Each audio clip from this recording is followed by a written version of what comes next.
नमस्कार। आजकल एक समाचार आप पढ़ रहे होंगे। एक बड़ा दुखद घटना में एक पिता ने अपनी पुत्री को गोली मारकर उसकी हत्या कर दी।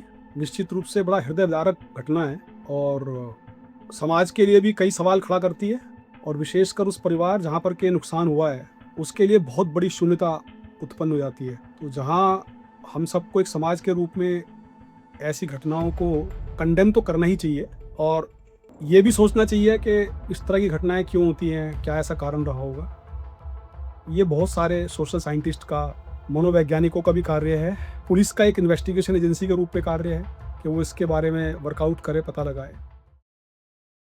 आज का मेरा उद्देश्य चर्चा का ये नहीं है। आपने ये देखा होगा कि पिछले 3-4 दिनों में जब से घटना हुई है, लगातार मीडिया में हर 1-2 घंटे बाद कोई एक नया समाचार उद्घाटित हो जाता है।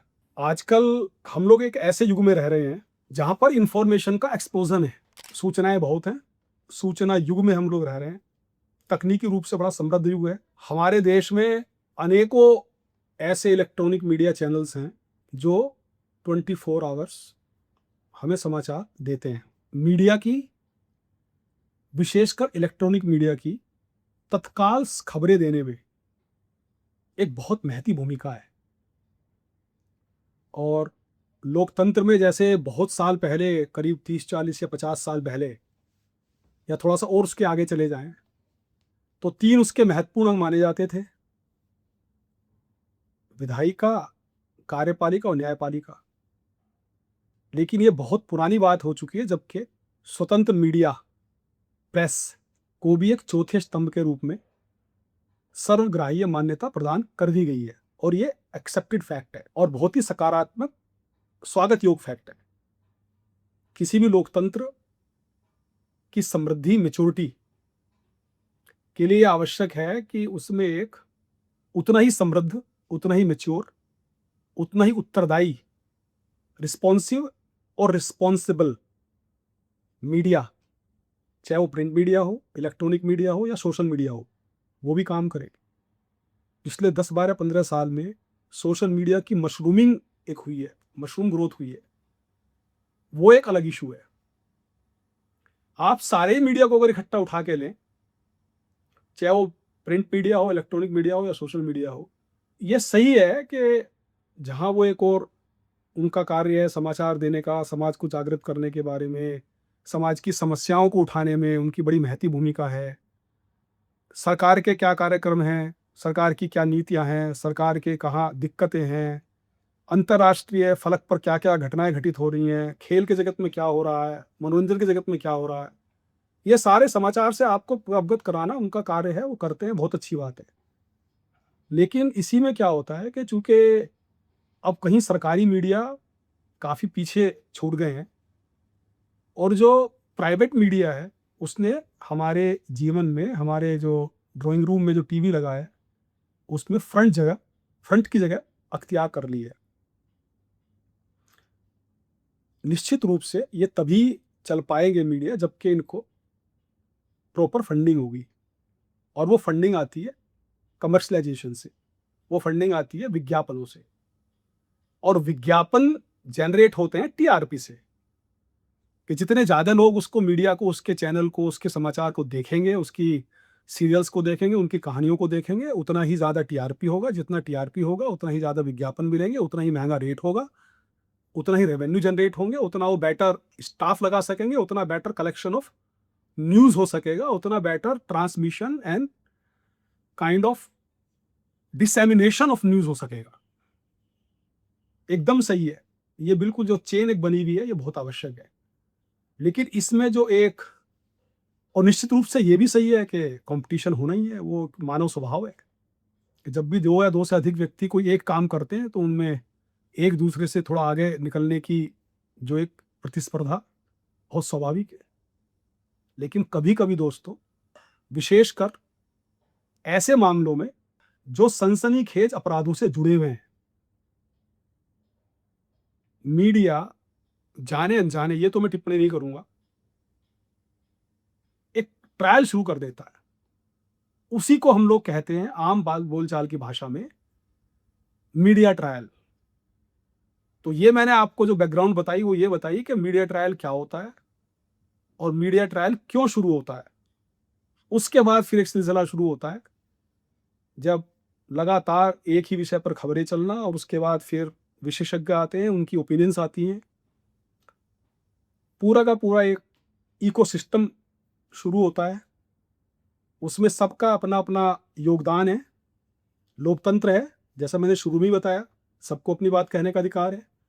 लेकिन ये भी सच है कि इन्वेस्टिगेशन एजेंसी, जांचकर्ता अधिकारी, जांचकर्ता एजेंसी के भी कुछ अधिकार हैं, उसकी भी कुछ शक्तियां हैं, उसके भी कुछ ऐसा एक डोमेन है जहां पर वो चाहते हैं कि लोग ताक झांक ना करें और वो साइंटिफिक तरीके से गंभीरता के साथ जो तथ्य और सबूत मिलते हैं उनके आधार पर अपनी विवेचना को आगे बढ़ा सके। जब ये सारी चीज़ें शुरू हो जाती हैं, जैसा मैंने बताया कि पैनल डिस्कशन और लगातार खबरें और सूत्रों से पता चला और एक एक दो दो घंटे बाद कुछ नया खुलासा, सनसनीखेज खुलासा, ये सब शुरू हो जाता है, तो इससे कहीं ना कहीं इन्वेस्टिगेशन एजेंसी का जहाँ थोड़ा सा ध्यान विचलित होता है, वहीं जो सबसे बड़ा इशू होता है वो होता है कि चूंकि मैंने बताया मीडिया का इम्पैक्ट क्या है समाज में, हमारे यहाँ एक डेमोक्रेसी में मीडिया का कितना ज़बरदस्त इम्पैक्ट है, और वो भी इलेक्ट्रॉनिक मीडिया का। तो ये पब्लिक फॉर्मेशन की तरफ चल पड़ता है, ओपिनियन बिल्डिंग की तरफ चल पड़ता है। पब्लिक का जो ओपिनियन फॉर्मेशन है, ओपिनियन बिल्डिंग है, उसकी तरफ ये पूरा का पूरा जो ये मुद्दा है उस तरफ मुड़ जाता है। वो लोग अपने बारे में, उसके अपने अपने हिसाब से उसके बारे में चर्चा करना और कयास लगाना, तो वो कई मामलों में पीड़ित भी और विक्टिम दोनों के लिए ही बहुत पीड़ाकारी होता है। हमारा कानून जहाँ पीड़ित के मदद करता है, जहाँ विक्टिम सेंट्रिक है, वहीं पर जो एक्यूज्ड है उसके भी कुछ राइट्स इंश्योर करता है ताकि फेयर ट्रायल हो सके, फेयर इन्वेस्टिगेशन हो सके और जस्टिस सुनिश्चित किया जा सके। तो जब इतना सारा वातावरण में प्रेशर का माहौल होता है, तो कभी कभी इन्वेस्टिगेशन एजेंसीज परफॉर्मेंस प्रेशर या कहिए कि रिजल्ट्स डिलीवर करना, रिजल्ट ओरिएंटेशन के दबाव में ऐसा भी देखा गया है कई मामलों में कि वो कुछ इस तरह की कार्रवाई कर देते हैं जो कि बाद में पता चलता है कि पूर्णतः विधि सम्मत नहीं है। आप लगभग अभी 2-3 वर्षों पूर्व एक सुविख्यात बॉलीवुड हस्ती की आत्महत्या की बात करें, या जैसा मैंने अभी बताया एक जो पिता ने पुत्री का जो हत्या की है उसकी बात करें, अचानक कहीं से कोई एक किसी के बयान चलने लगते हैं और वो ऐसा लगता है जैसे कि उसने सब कुछ होते हुए देखा है। इस तरह के बयान आने लगते हैं कि साहब ये मर्डर तो प्री प्लान्ड था। कोई मंशा नहीं है इस वीडियो का, ना तो आइदर वे कोई वैल्यू जजमेंट पास नहीं करना है। उसने क्या किया, पिता ने क्या स्थिति थी, परिस्थिति थी, ये आईओ का काम है, इन्वेस्टिगेशन एजेंसी का काम है। बाद में ट्रायल के दौरान कोर्ट इसको देखेगी कि क्या हुआ था क्या नहीं हुआ था। मैं केवल शुद्ध रूप से मीडिया ट्रायल की बात कर रहा हूँ। अचानक से कोई आके कि साहब वो तो 3 दिन पहले से उसको प्री प्लान्ड था और ये था, तो फिर आप क्या कर रहे थे? आपको कानून का पता होना चाहिए कि अगर उसकी प्लानिंग का आपको मालूम था तो फिर आपका क्या दायित्व बनता है। किसी गंभीर अपराध के अगर प्लानिंग के बारे में आपको जरा सी भी भनक है या सूचना है या संदेह भी है, तो फिर आपका एक नागरिक होने के नाते क्या दायित्व बनता है। तो ये बहुत सारी बातें हैं। अभी कुछ वर्ष पहले नोएडा में एक बहुत लोमहर्षक घटना हुई थी नाबालिग एक लड़की के साथ।